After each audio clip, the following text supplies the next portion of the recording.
What is up, everybody? It's your Village Shocker, the 96 Hedgehog here with our Week 2 matchup in Team Builder, or should I say just Team Builder, of RGBL. We are going against Teddy Plays and his...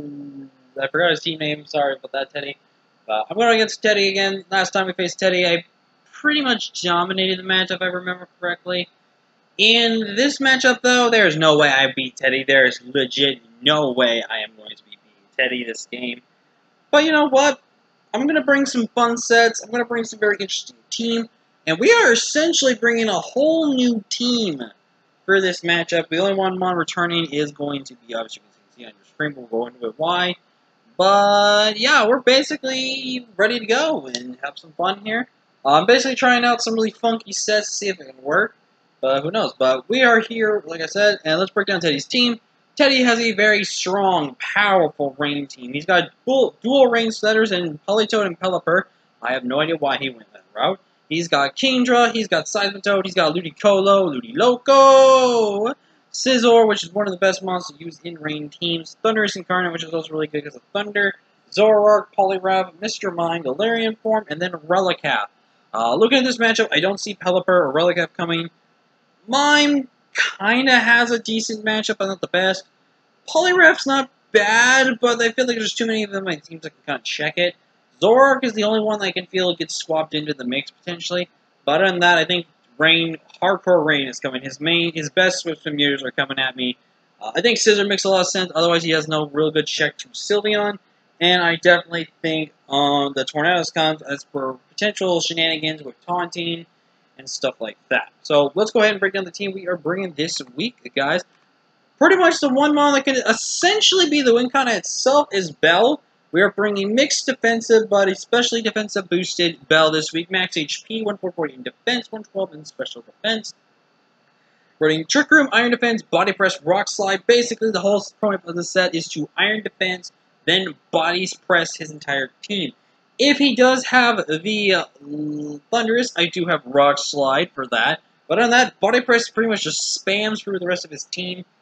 And that's about it. Once I get an Iron Defense up, though, there's very little to no switch-ins. I am Levitate because that makes Seismitoad forced to run a Water move versus me. And if it's Physical Toad into Special Toad, and if it's full Physical Kingdra over a Mixed Kingdra or stuff like that, he is in very, very bad territory.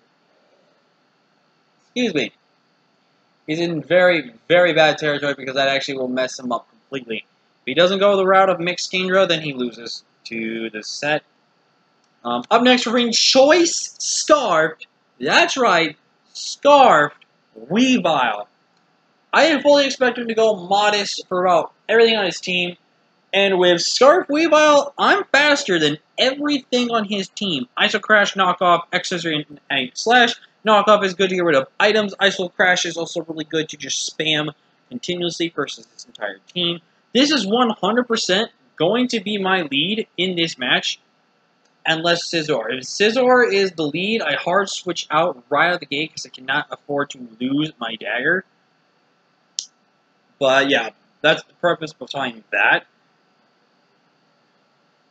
And because dagger can kind of pretty much clean his team once the rain is semi-gone. But yeah, pretty much we can just start spamming attacks. We are faster than modest offensive mons. If he is a timid mon, specifically the Kingdra, then he is faster than me, which would be a little problem. But again, Dagger, again, I don't see myself winning, so I want to bring some funky sets that he's not going to expect, like Choice Scarf Weavile. Up next, I'm going to change up the name. We're going to bring Lady Legs, the Serena. We have Dropkick, U-Turn, Play Rough, and Acrobatics. Basically, the Acrobatics is there to help me give me... Actually, do I learn any other move that could actually help me besides U-Turn? I guess, I don't want Knockoff. Actually, let's go Knockoff, make it better.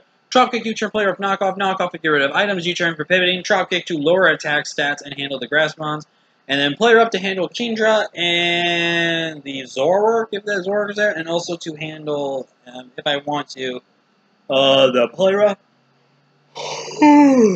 Excuse me. Sorry. We're running max HP, 172 Adamant Nature, 84 in Spadef. Basically, the set is designed to live any special hits. If that is physically offensive Toad, we may live one Ice Punch. It just depends if he's Life Orb. If he's Life Orb, I don't. If he's Expert Belt, it might be a roll. It just really depends on what set he brings with Toad. Basically, if Teamdra is mixed, Teamdra always clicks a special move versus me. Teamdra is primarily going to be focused as a specials attacker. Probably with Focus Energy, potentially, even without the Crypto set. But who knows? But I definitely think Iron Head will make sense, and you'll see why. But up next, we're rating streamers with the Babiri Berry, Curse, Wish, Mystical Fire, Quick Attack. Physically defensive, max defense, 120 in HP, 136 attack with the relaxed nature. Now you may be asking yourself, Thriller, what on God's green earth are you doing with this set? Well, if you think about it, Quick Attack Priority will handle all of his mons in range for chip damage. Curse lets me take hits on his team. I wanted to potentially run a weakness policy, but I need something to still help. If rate is not up, Scizor is not that. Scizor is a bit of a problem, but if I can start getting my curses up, Scizor's not that much of a problem. The thing is, we gotta make sure we either get rid of rain turns as fast as we can, or we weaken Scizor down to the point where Mystical Fire in rain can kill, or 2 Mystical Fires can kill at the range of that with the Bullet Punch and everything like that. So, really excited for this Sylveon set. I have seen people like Owen, aka Obo29 uses. I've seen the man, the GOAT, Kyle A use this set before. And I'm really excited to try this set out. Again, I'm not going to win this match, but I'm going to try my best to do it. And I want to bring sets that may or may not be able to win it for me. Up next, we have Get Loud! The Explode, baby. Running Soundproof. I'm running Soundproof this week just because I don't really need Scrappy. And in a future matchup, you'll see Soundproof actually can come in really clutch. We are running Ice Beam, Flamethrower, Toxic, and Boom Burst. There is no Boom Burst switch in with choice specs.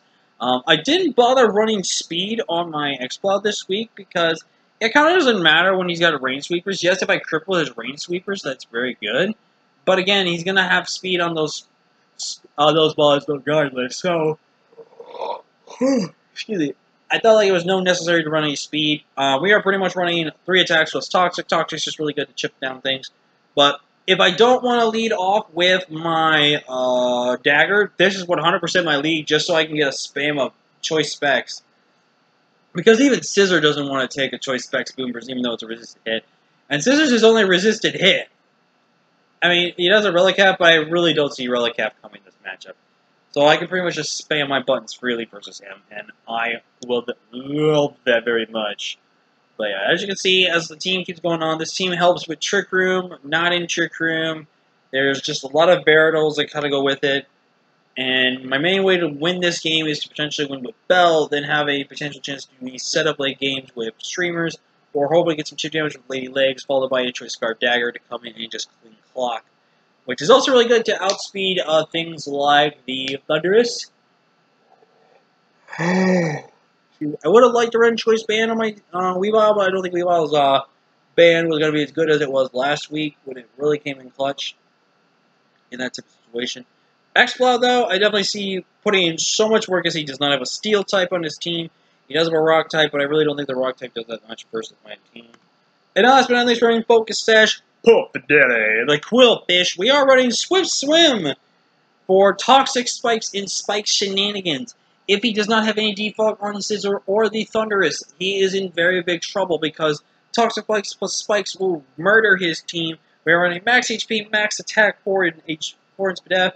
That way I can live any one hit in range from Toad or anything else on his team.